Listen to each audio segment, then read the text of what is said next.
This time, other than 5 years ago when I was here for the 30th birthday, I'm prepared. I have an English speech. 5 years ago I was sitting there having a wonderful speech in German, and everybody on stage was speaking English. This year I have a wonderful speech in English and everybody on stage speaks German. So we see how this goes.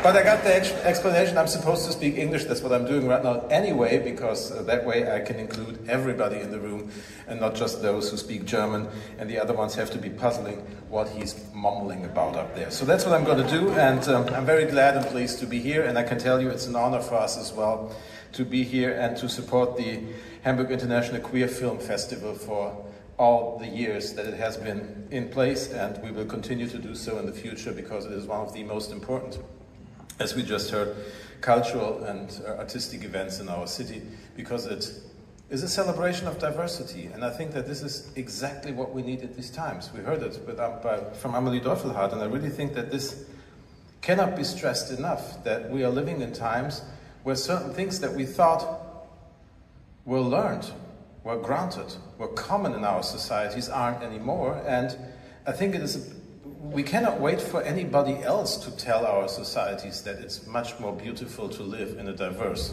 society. We have to do it ourselves, and that's why we need festivals like this festival in order to make sure to everyone that it is something very special that we can live like this, and we need to defend the fact that we can live like this, and we need to convince those who aren't convinced yet to live like this. And I'm intended to do so for the years to come, and I'm glad that we have so many people here with us tonight, but also in the days to come, who are helping making that possible and will strengthen this idea into the future. Thank you very much for this engagement.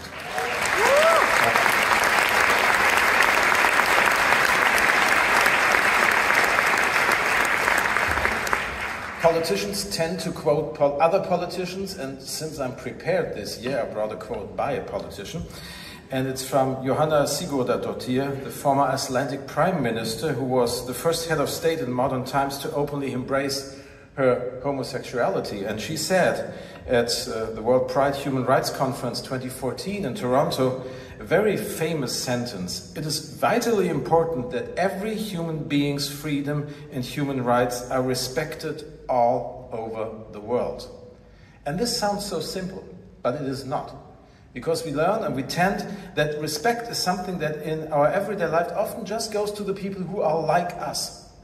We tend to respect those who are just the way that we are. Those are the ones that traditionally are the ones that get solidarity. And it's really something that we need to learn, how to grant solidarity and how to grant respect to those who are different from us, because that is what it's all about. It's easy to respect those who are just like you. It's also actually a little bit boring, but it's really interesting to make sure that you're among people who are other than you are yourself. At least I bore myself with myself to death, and so I'm very glad that I can be with other people, and I'm pretty sure that you are too. And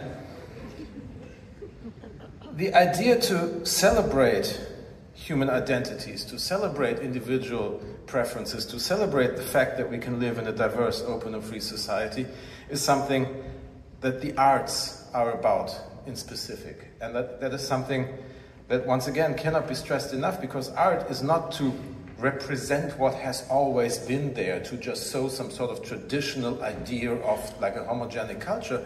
The arts and the artistic freedom is about to challenge what is there already and to show us what isn't there already, but what could be there in the future, or what is just a vague idea in the mind, a vague aesthetic that hasn't been realized, that hasn't been fully materialized, but that could be the open door into a better future. And that is why whenever I encounter art, whenever I sit in a cinema, whenever I sit in a theater, whenever I attend a concert, I find myself confronted with the idea that the world could be different than it is at the moment.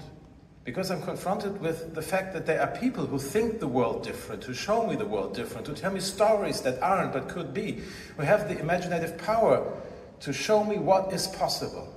And actually that is where I draw the hope from, that it can be better and that it will be better. Because if we as people, as human beings, are able to imagine something that is not but could be, if we're able to place something on a stage, on a movie screen that is not but could be, that's proof to the fact that we might even dare to think we could do it in the real world out there as well. And that is something that we really should take in our hearts, take in our minds, and then at least in the end, take in our actions and do. Not just know that we could, but do.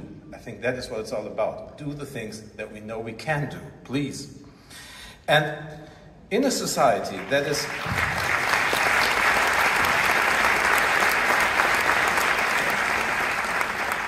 in a society that has gone a long way. I mean, if we look at the legal rights that we have established, we see what is possible of doing, but we also see that this society is still rather heteronormative and patriarchal in the moment. But it is less than it was in the past, but it still clings to this past in some parts. And the need to overcome this, not just in law, but in the reality of our everyday being with one another, that's the next big step that we have to take.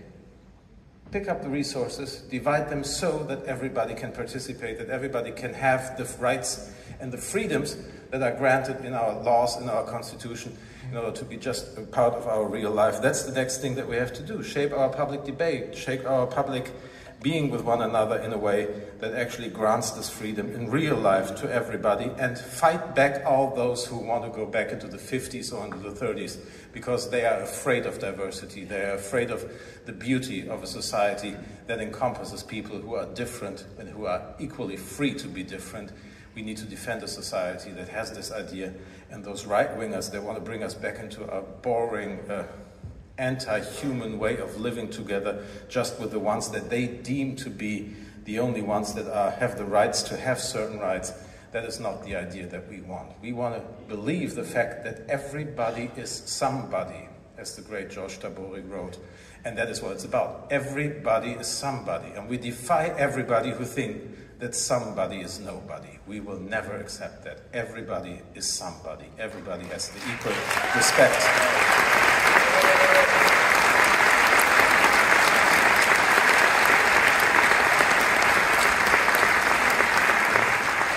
And that's an idea that was uttered by Marsha P. Johnson, who fought for the rights of queer people in New York as early in the 1960s, when she wrote and said, "You never completely have your rights, one person, until you all have your rights."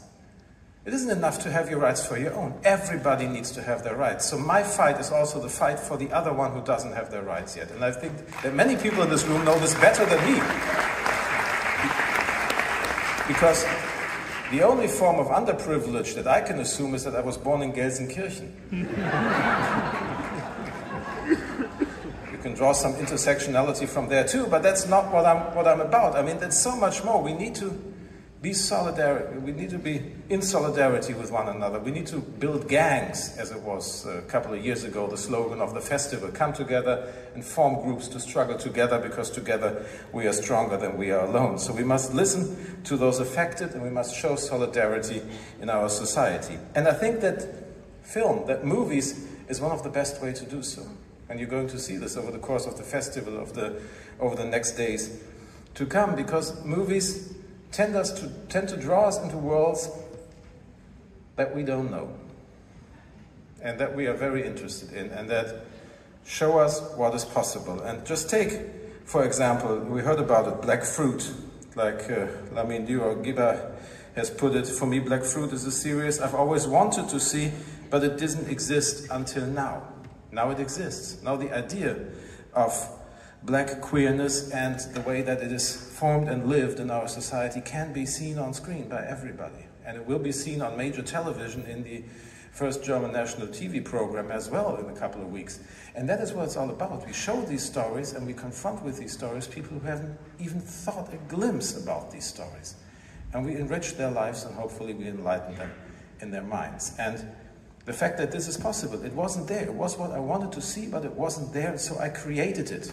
And this creation is really the most powerful thing that we as humans are able to do. And I'm very glad that the Moin Film Fund here in Hamburg, Helga Albers and his team, were supporting this production as well, because they're very invested in fostering diversity in the film, in the TV sector as well. They were among the first who came up with a diversity checklist. They're now among the first to pick up data on diversity in TV and movie production as well, to show us what is actually happening on the ground, to show us where we have to work in order to make diversity possible there once again in the real life of filmmaking in our city as well. And so, in the end, I'm very glad that this is a festival that praises these ideas of diversity, of freedom in our society, of solidarity amongst those who are not equal, but who share the idea of living together peaceful in an open and free society. And so, here's a toast to your 35th anniversary, for once, because you are the best celebration of a great idea out there. Thank you very much for a team that takes on the collaborative effort every year and a year again to do this and to put this festival together. I admire what you're doing for every year, so thank you very much for this.